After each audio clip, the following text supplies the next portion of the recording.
Today, we are going to learn about representing functions. So your objective today is scholars will recognize and transition between different representations of functions. So functions can be represented different ways, and you're going to be able to go between them. So let's look first at the different ways that functions can be represented. So,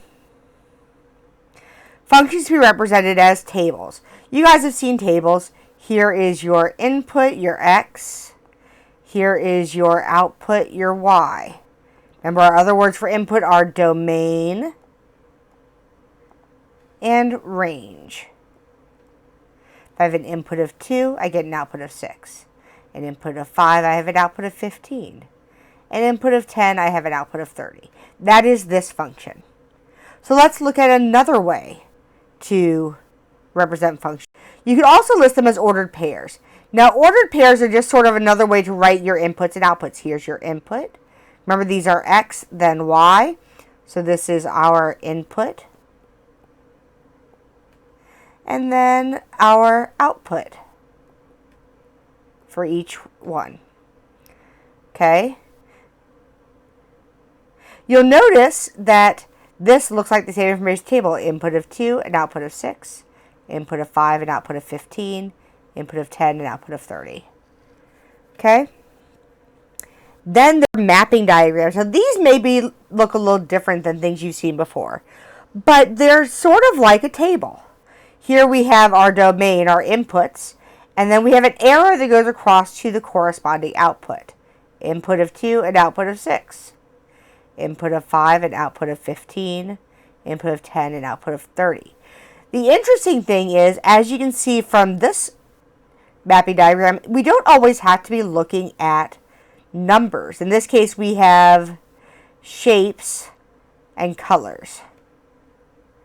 And then over here, you can see another one that just looks a little bit different. Your input, again, starts on the left is your input.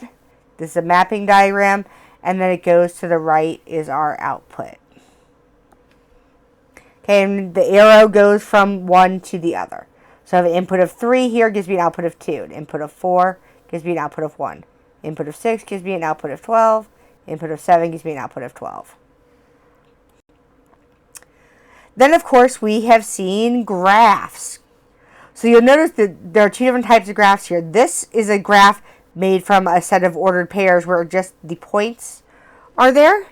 And then, of course, we have one that is a line. Remember that when we're talking about lines, lines are just a series of points.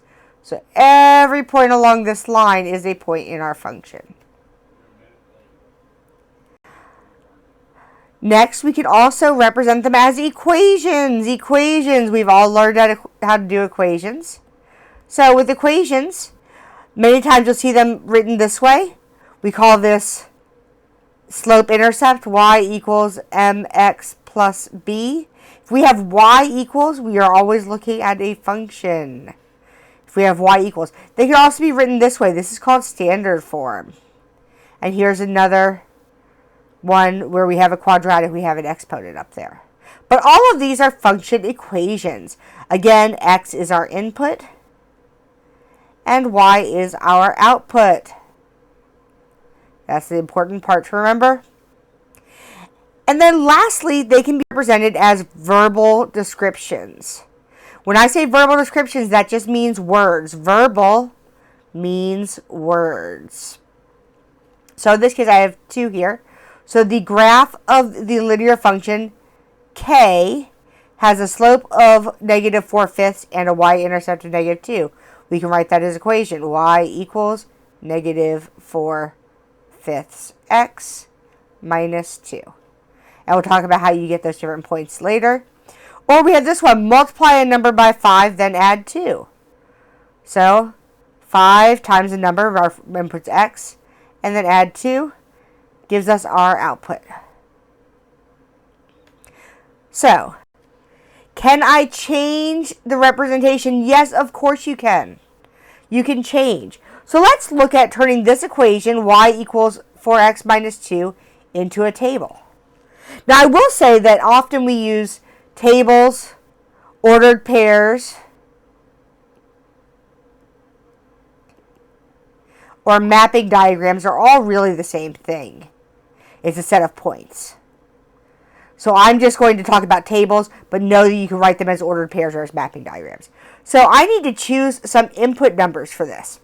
So let's say I put input 0. If I put in 0, well, 4 times 0, because remember our inputs are x, 4 times 0 is 0, minus 2 gives me negative 2. So my output would be negative 2. Well, what if my input was 1? 4 times 1 gives me 4, minus 2 gives me 2. All I'm doing is putting these numbers in for x and getting out my y. So let's try another number. What if I put in a 2? 2 times 4 is 8. Minus 2 gives me 6. Well, what if I did a negative number? What if I did negative 1? Well, 4 times negative 1 is negative 4. Negative 4 minus 2 is negative 6. So there I just turned an equation into a table. Well, what if I want to turn a mapping diagram into a table? Well, that's pretty simple too. I have my inputs, and I have my outputs, my x's and my y's, my domain and my range. So I'm going to say when I have an input of 3, I just follow the arrow across and I see that my output is 2. That was pretty easy. If I have an input of 4,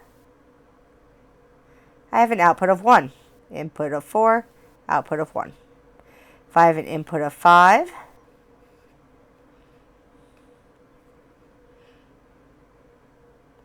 oops, sorry.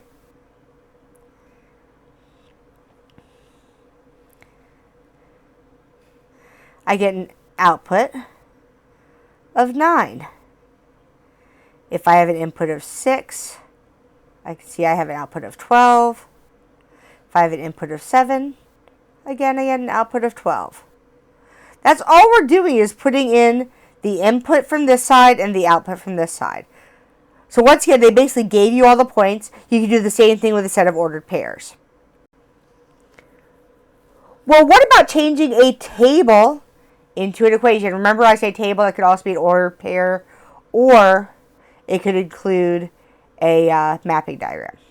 So, first thing we have to do is find the rate of change. Remember that our rate of change is just the change in y values divided by the change in x values.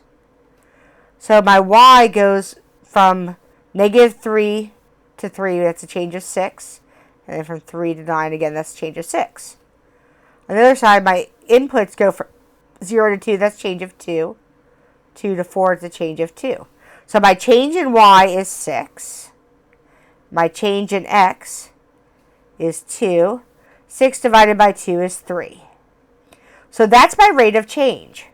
So we're going to use the y equals mx plus b.